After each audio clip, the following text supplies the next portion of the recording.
Cumprimento a amada igreja com a paz do Senhor. Podeis assentar, irmãos.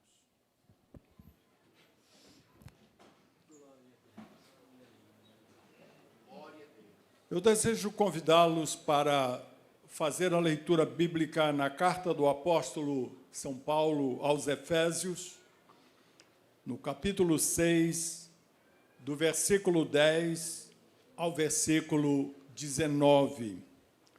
Nós estaremos lendo na versão Nova Almeida atualizada.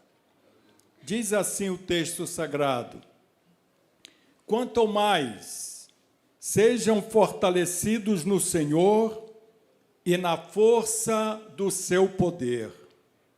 Vistam-se com toda a armadura de Deus, para poderem ficar firmes contra as ciladas do diabo.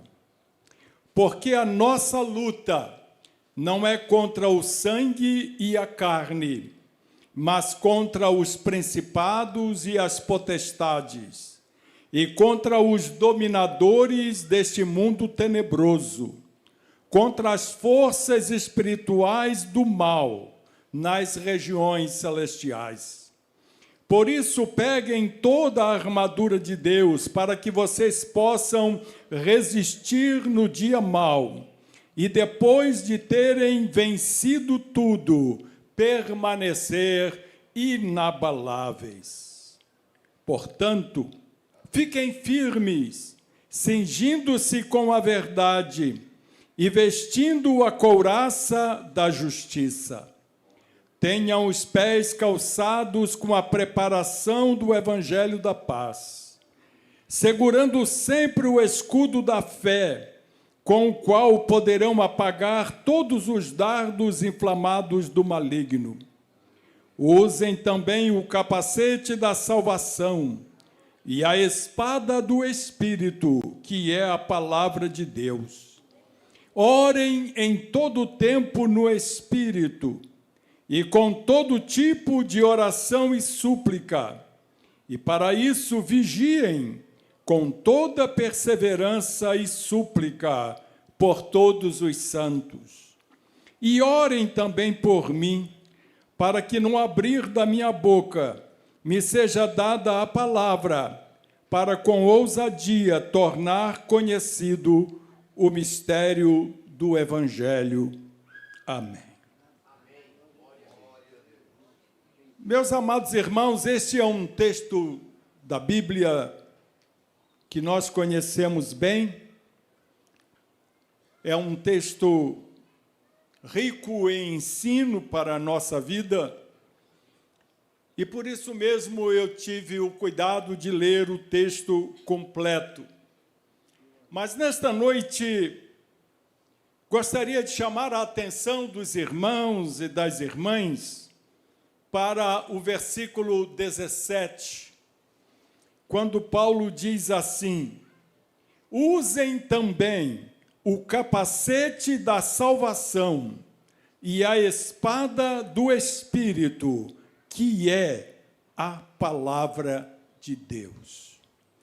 Gostaria de focar essa reflexão bíblica no tema do capacete da salvação. Paulo fala aqui de muitas proteções espirituais, e neste versículo 17 ele destaca o capacete da salvação.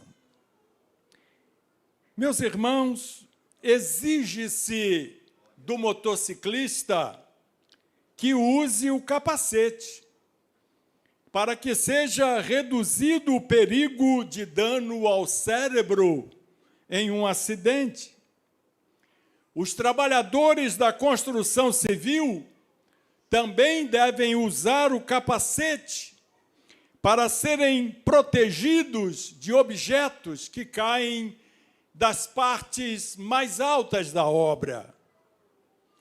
E qual é o propósito do capacete da salvação a que se refere o apóstolo Paulo? Certamente tem tudo a ver com a cabeça. onde está o nosso intelecto, onde está a fonte da nossa personalidade e de onde procede as nossas ações e as nossas emoções. O capacete da salvação nos faz entender que a religião genuína, servir a Deus de verdade, envolve o intelecto, tanto quanto as emoções. Jesus disse em Mateus 22, versículo 37, que o maior mandamento é amar o Senhor teu Deus de todo o seu coração, de toda a sua alma e de todo o seu entendimento.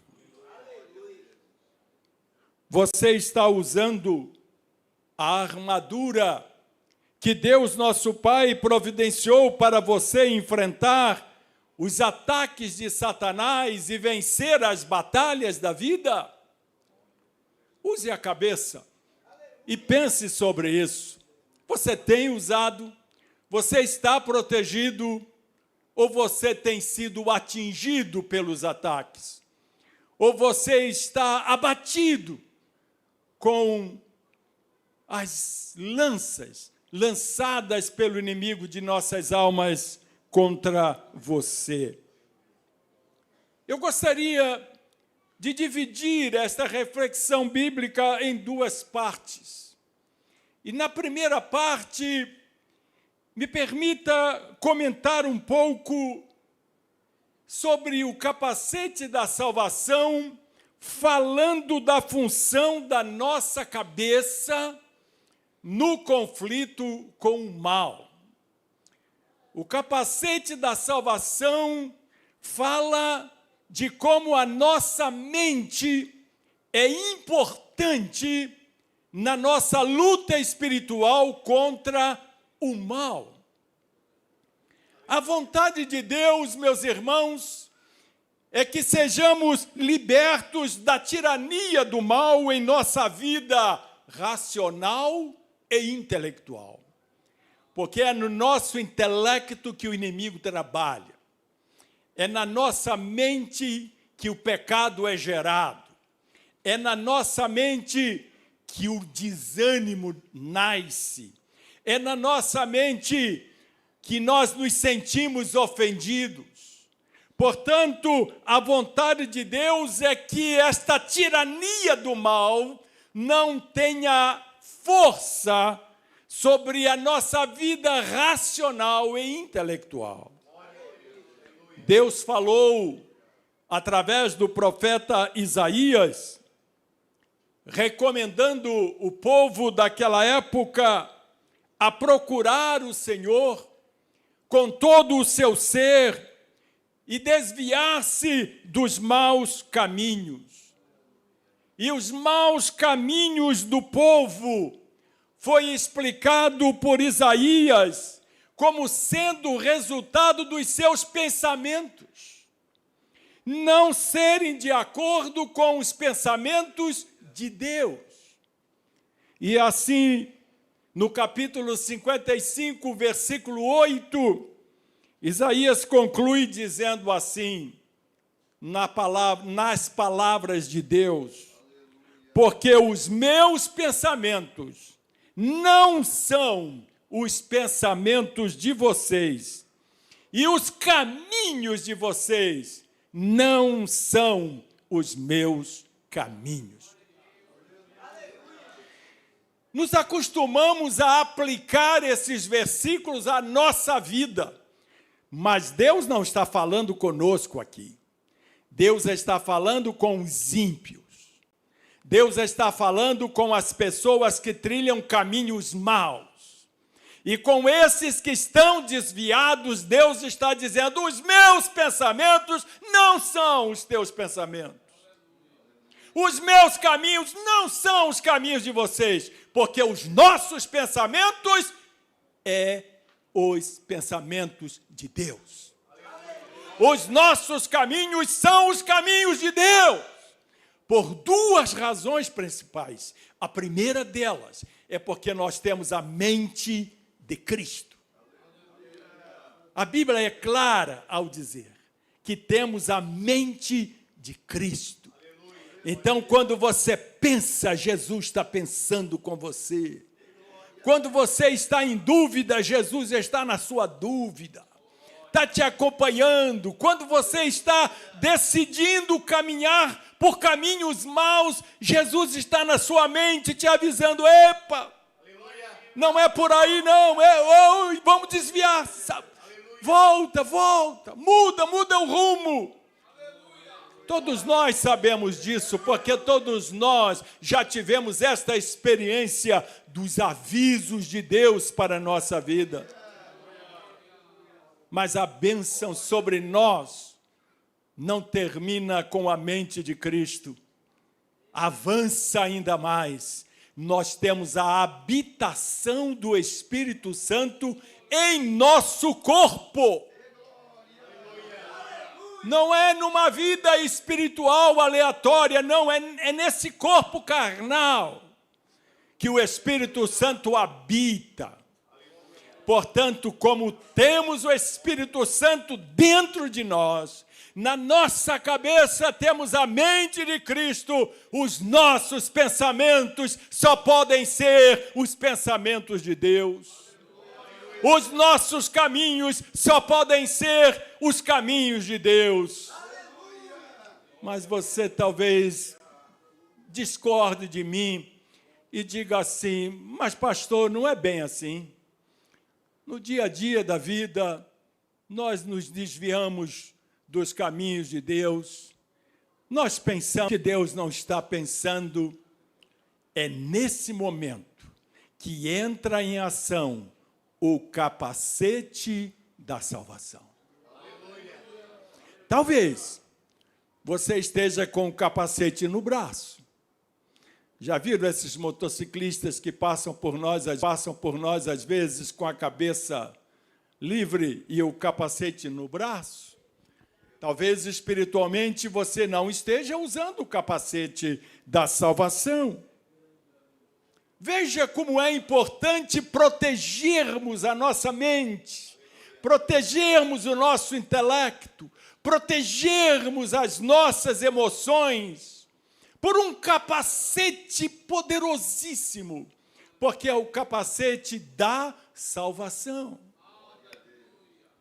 O povo, no tempo de Isaías, seria liberto da tirania e da destruição causada pelo mal, somente quando eles dirigissem as suas mentes na direção da mente de Deus e permitissem que os pensamentos de Deus se tornassem a maneira deles pensarem.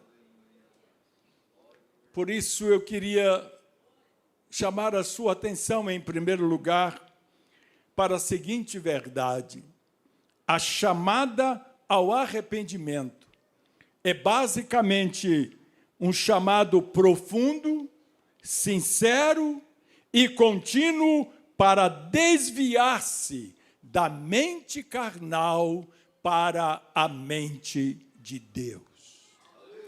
A partir do momento que você tomou a decisão de arrepender-se dos seus pecados e crer em Jesus como Senhor e Salvador da sua vida, esse chamado ao arrependimento que vem de Jesus.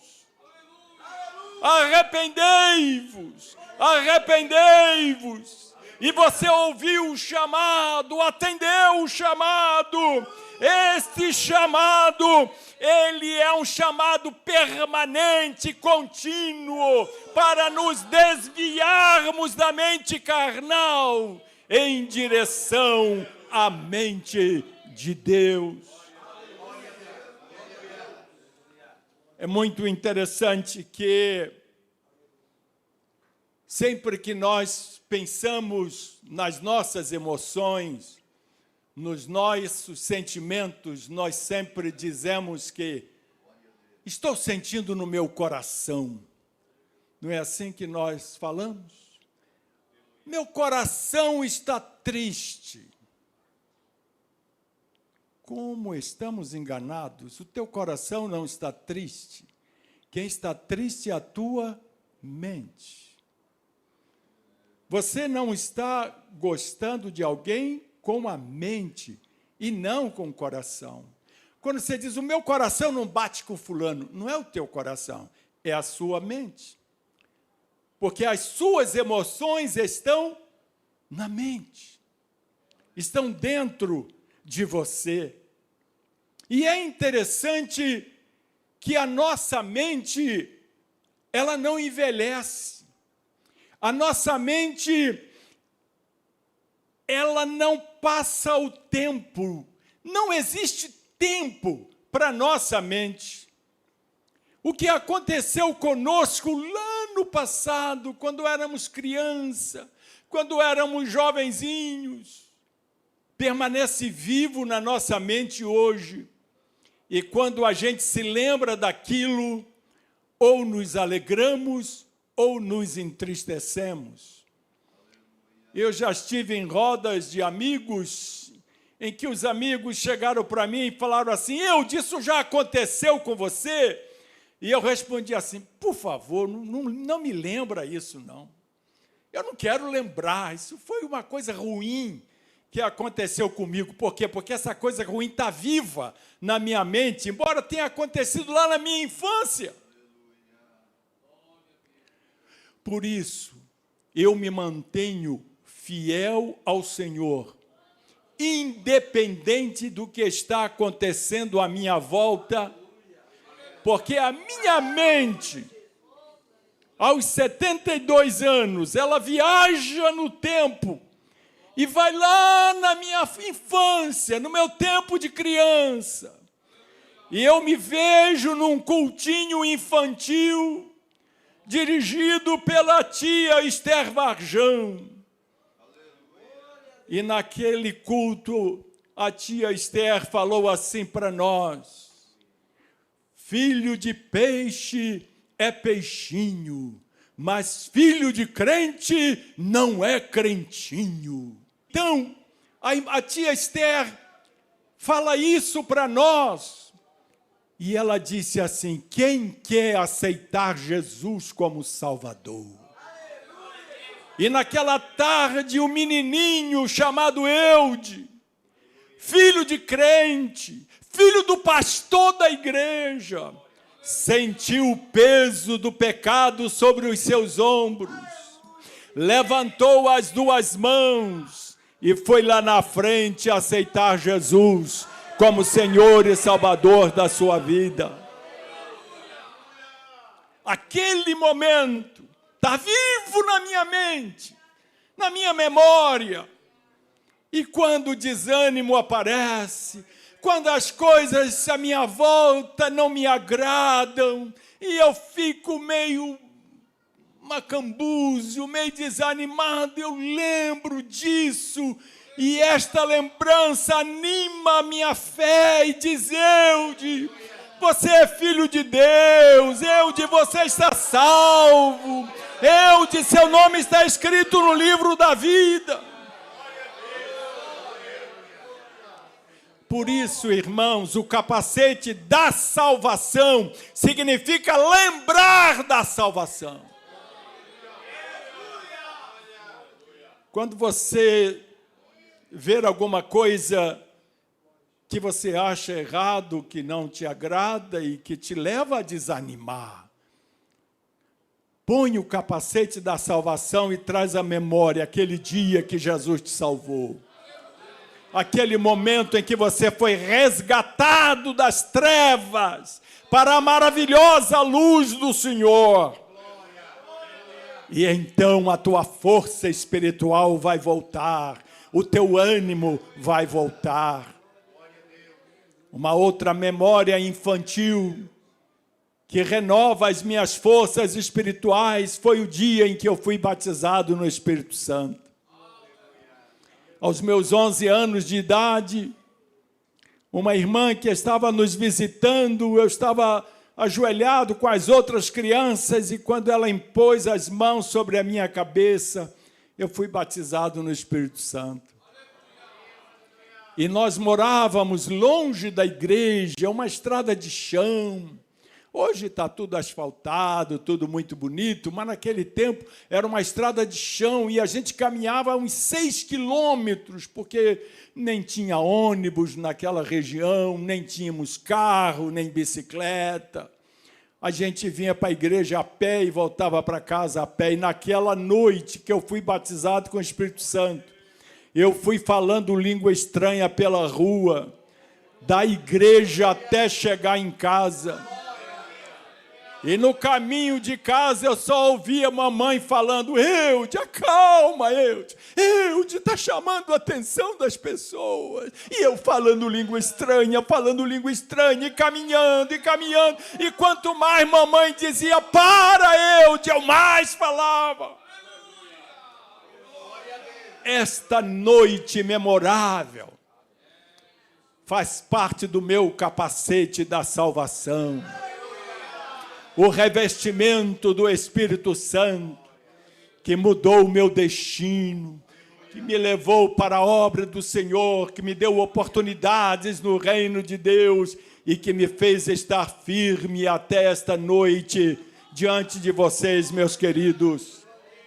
Capacete da salvação começa com a chamada do arrependimento. A mensagem do arrependimento que Jesus pregou com tanta ênfase não era uma ameaça, mas era um convite para mudar a forma de pensar com a natureza, de pensar sobre a natureza de Deus e o seu plano para o mundo. Use o capacete da salvação esta noite e pense nisso. Você agora pensa diferente sobre quem é Deus e sobre os planos de Deus para o mundo. Somente quando seus ouvintes mudassem de atitude no tempo de Jesus, poderiam experimentar perdão e estarem preparados para a chegada do Messias. Jesus começou e encerrou seu ministério, chamando o povo ao arrependimento. Marcos capítulo 1, versículos 14 e 15, diz assim: depois de João ter sido preso, Jesus foi para a Galileia pregando o evangelho de Deus. Ele dizia: o tempo está cumprido e o reino de Deus está próximo. Arrependam-se e creiam no evangelho. Aleluia! Jesus exortava o povo a uma mudança fundamental na direção de suas vidas. Deveriam parar de rebelar-se e vir a Deus com uma atitude de reconhecimento, de submissão, de confiança. Este é o nosso chamado. Um chamado não de rebeldia, um chamado não de murmurador, um chamado não de reclamador, mas um chamado de reconhecimento do poder de Deus para fazer de nós novas criaturas através de Jesus Cristo.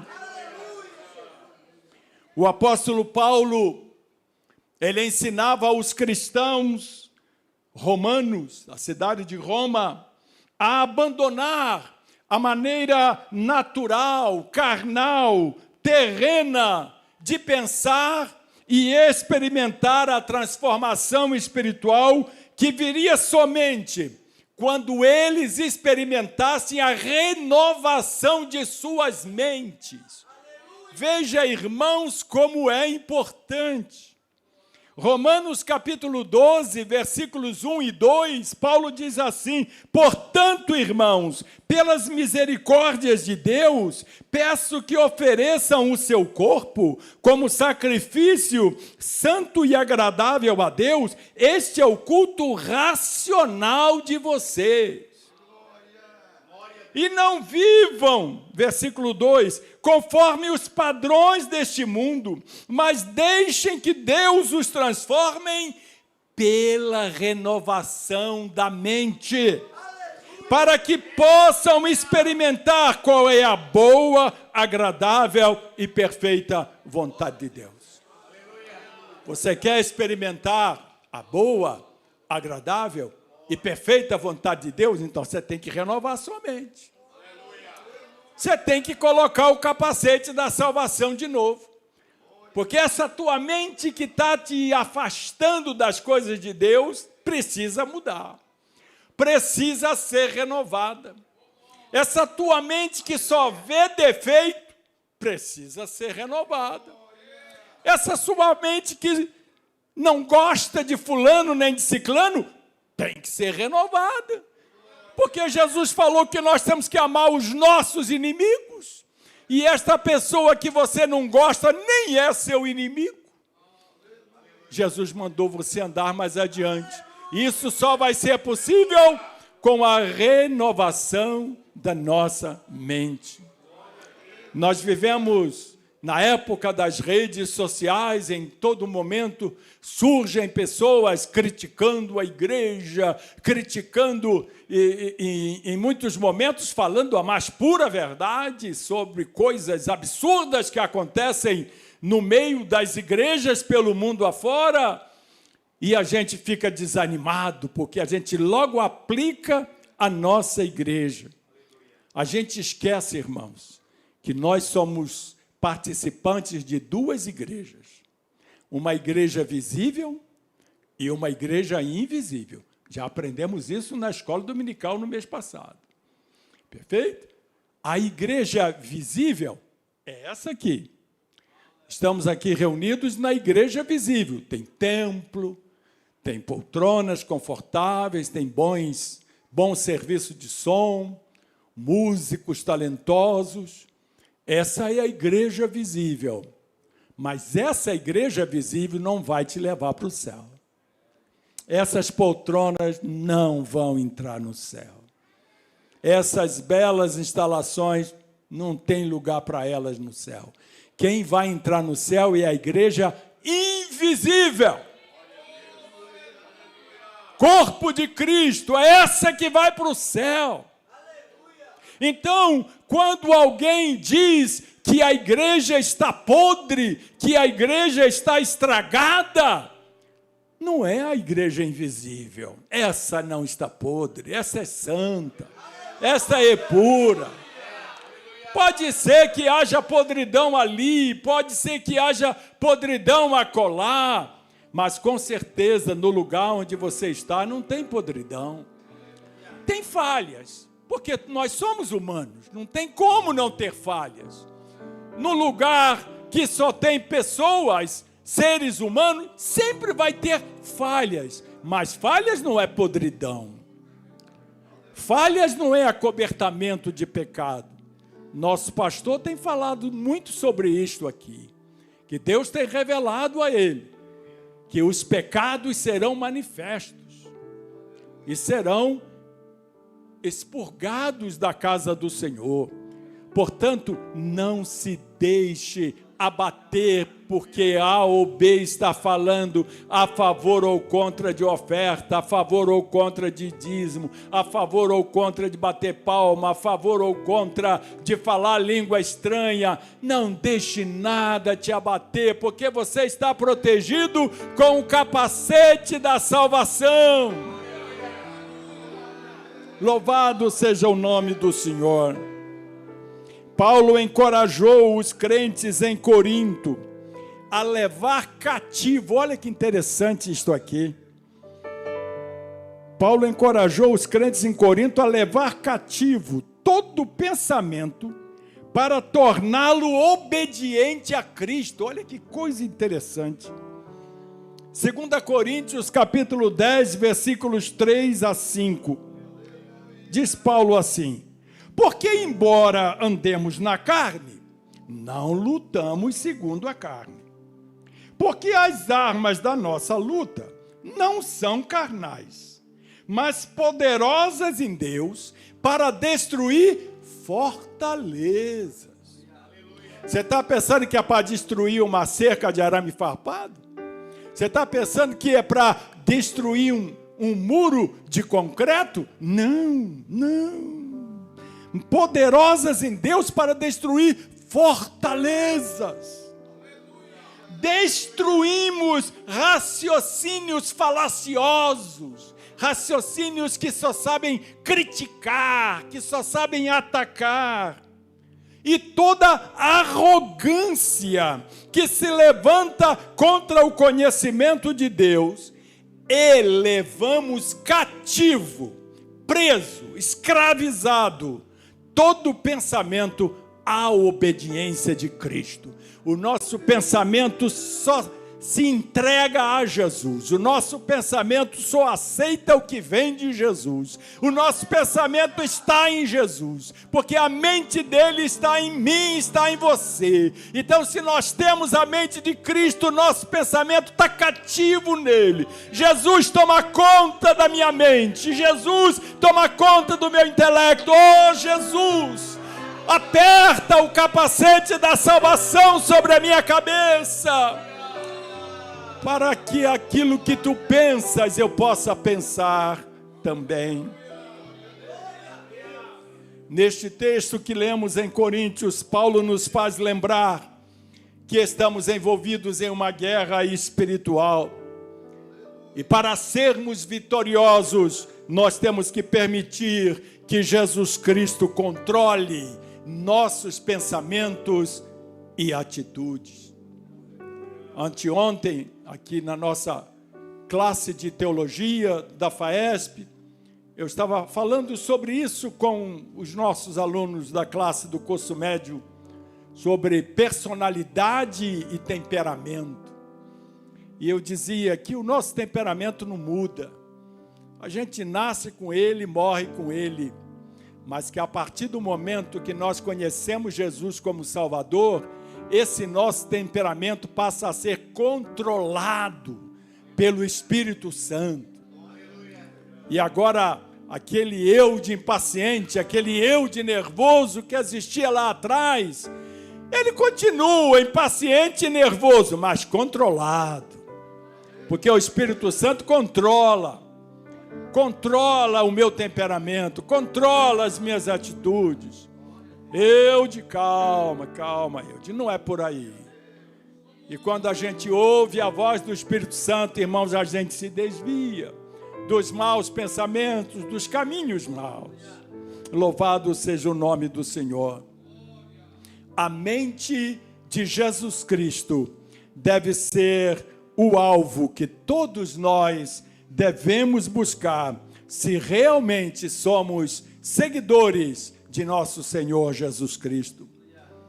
Filipenses capítulo 2, versículo 5 diz assim: tenham entre vocês o mesmo modo de pensar de Cristo Jesus. Você já colocou na balança os teus pensamentos num prato e os pensamentos de Jesus no outro prato? Como é que a balança se moveu? Os teus pensamentos desceu no teu prato ou os pensamentos de Jesus equilibrou os teus pensamentos? Tenham entre vocês o mesmo modo de pensar de Cristo Jesus. Irmãos, nunca seremos capazes de refletir e manifestar em nossas vidas o cristianismo verdadeiro enquanto nosso intelecto, enquanto nosso modo de pensar e nossa escala de valores não forem de acordo com a mente de Jesus. Sempre achamos que nossas emoções estão no coração, mas não estão. Estão na cabeça, estão na mente. Se verdadeiramente colocamos o capacete da salvação, nós temos que permitir que o nosso Senhor Jesus seja o Senhor do nosso intelecto.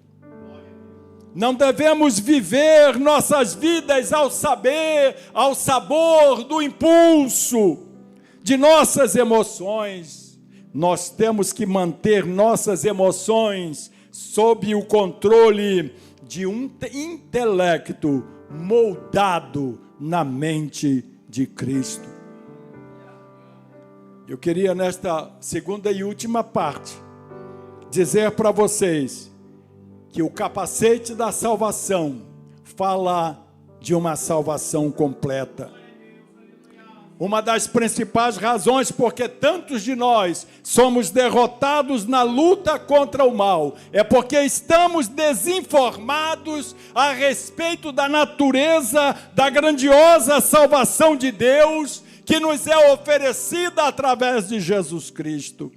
Precisamos entender o que Deus fez, o que Deus está fazendo e o que Deus fará para aperfeiçoar a sua salvação dentro de nós.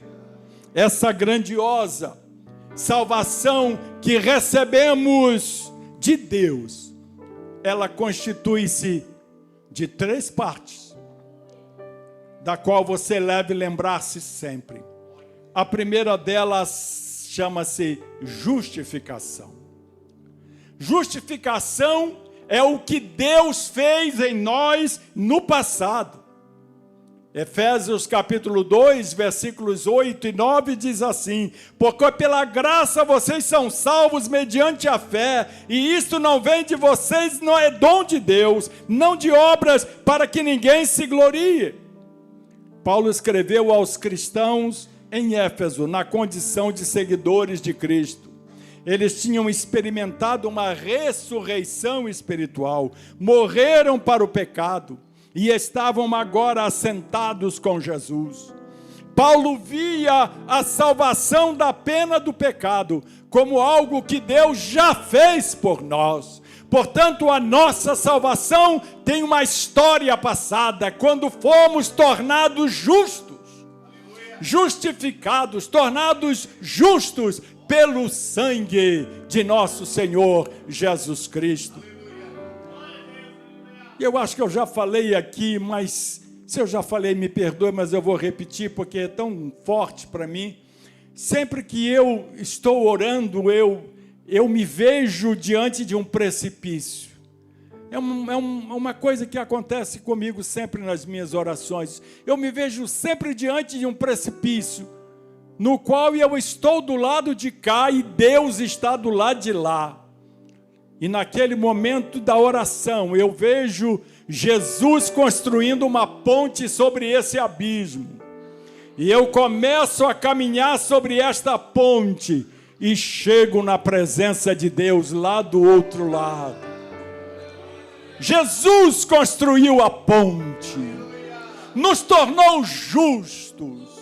Por isso nós falamos diretamente com Deus, porque quando Deus olha para nós, nos vê através do sangue de Jesus, e não chegamos na presença dele pecadores, chegamos na presença de Deus justificados, tornados justos por Jesus. Portanto, justificação é o que Deus fez no passado.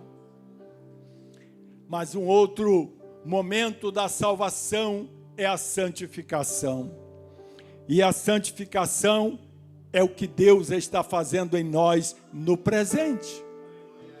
Filipenses capítulo 2, versículos 12 e 13 diz assim: assim, meus amados, como vocês sempre obedeceram, não só na minha presença, porém muito mais agora na minha ausência, desenvolvam a sua salvação com temor e tremor, porque Deus é quem efetua em vocês tanto querer como realizar, segundo a sua boa vontade.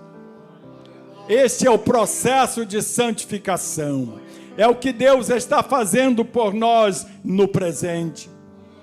Paulo escreveu aos cristãos de Filipos acerca da participação deles no processo de salvação. Salvação de quê? Salvação do poder e da prática do pecado em suas vidas diárias.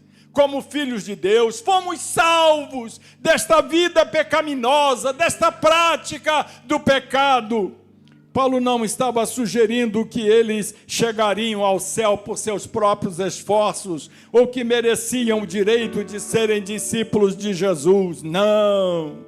A vida eterna é um presente da graça de Deus através da fé em Jesus Cristo.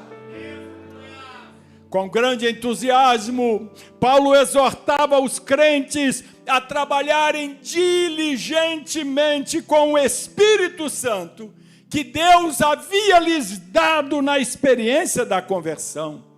Gálatas capítulo 4, versículo 6, diz assim a santa palavra de Deus: e porque vocês são filhos, Deus enviou o Espírito de seu Filho ao nosso coração, e esse Espírito clama: Abba, Pai.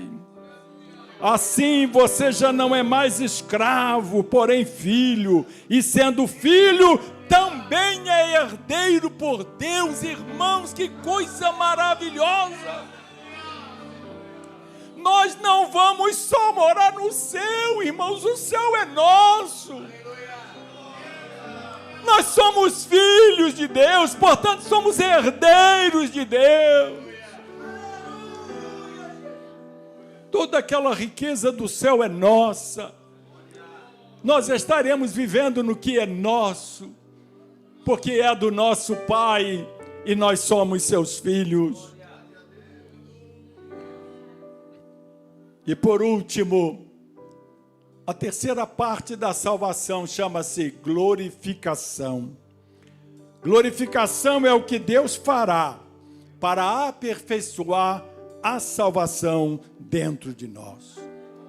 Filipenses capítulo 3, versículos 20 e 21 diz assim: pois a nossa pátria está nos céus, de onde também aguardamos o Salvador, o Senhor Jesus Cristo, o qual transformará o nosso corpo de humilhação para ser igual ao corpo da sua glória, segundo a eficácia do poder que ele tem de até subordinar a si todas as coisas. Ao sermos glorificados, seremos iguais a Jesus. Teremos um corpo glorificado semelhante ao corpo de Jesus após a sua ressurreição. Este dia vai chegar. Hebreus capítulo 9, versículo 28.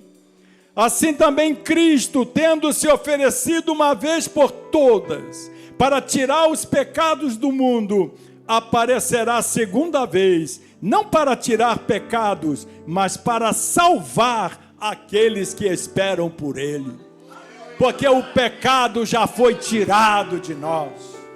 E quando entrarmos no céu, entraremos sem pecado. Louvado seja o nome do Senhor. Somos salvos da pena do pecado quando assumimos um compromisso de fé em Jesus. Daí, dia após dia, nós somos salvos agora, não apenas da pena do pecado, que é o salário do pecado é a morte. Não estamos mais sujeitos a essa morte espiritual, mas a partir de agora nós somos salvos do poder e da prática do pecado.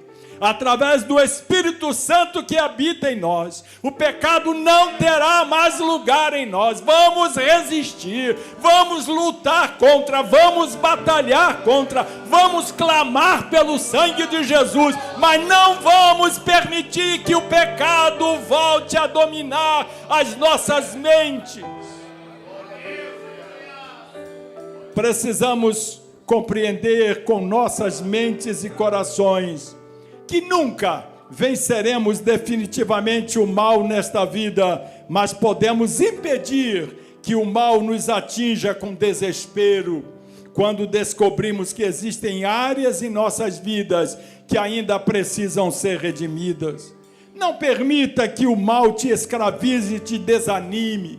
tentando te convencer que você não pertence a Deus, porque é um ser humano imperfeito. Deus sabe que você é imperfeito, Ele sabe disso. Por isso Ele tem provido você de forças espirituais, tem provido você de um capacete da salvação, para você vencer as suas fraquezas, vencer as suas imperfeições, até aquele grande dia, quando seremos perfeitos. E eu termino dizendo que por meio do seu Espírito, Deus nos liberta da tirania do pecado no dia a dia de nossa existência. Mas Ele precisa de nossa constante cooperação para libertar-nos do poder do pecado. Você precisa fazer a sua parte. Você precisa ouvir a voz de Deus. Você precisa ser um leitor assíduo da palavra de Deus. Você precisa orar, com vontade ou sem vontade. Quando eu estou sem vontade de orar, eu dobro meu joelho e abro a Bíblia e começo a orar. Pego um salmo e começo a ler o salmo. Abro o olho e fecho o olho. Abro o olho e fecho o olho. Daqui a pouco eu estou orando de novo. A graça de orar voltou de novo. Mas eu não deixei de orar só porque estou sem vontade. Eu vou enfrentando as minhas fraquezas para caminhar com Jesus. Mas a salvação completa, ela virá no fim da jornada. Seremos salvos da presença do pecado. Seremos como Jesus. E o veremos como Ele é. Ponha o capacete da salvação e segue em frente. Amém.